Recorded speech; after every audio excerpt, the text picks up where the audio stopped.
Yeah, so DC Young Fly got booed on stage yesterday, and I honestly felt bad for them. This is the DC Young Fly that y'all love so much on Wild Now. This is the DC Young Fly that y'all love so much on the movies.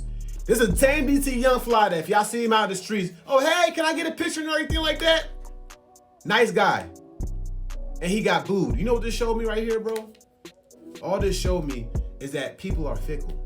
You don't have real fans. There's no such thing as real fans. Just think about this. All the people that's in the crowd paid their money to come see DC Young Fly, and they booed him at the end of his comedy bit, or whatever they call that, because he wanted to preach a sermon at the end.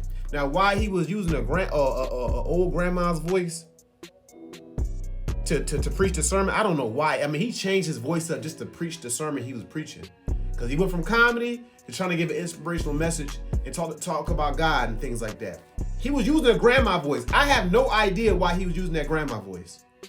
But I don't know if he was still trying to be funny by using that grandma voice, but they started booing him. You know, people only like you for what you can do for them.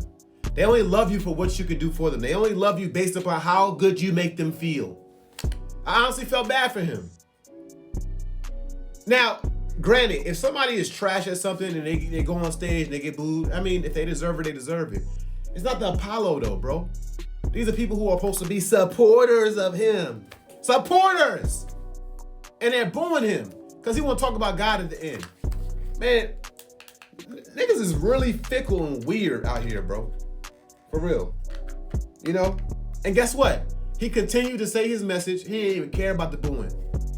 He didn't even care. He act like he act like they weren't even booing. I love that. I love that, man. DC Young Fly, stay strong, bro. And you know, you learn your lesson. You learn your lesson. You learn from it, you know? But your own fans and supporters booing you is crazy. That's crazy. I ain't gonna lie. I'm not saying you can't get booed, you shouldn't get booed, but your own fans and supporters that paid $10, $15, $20, $30 for a ticket,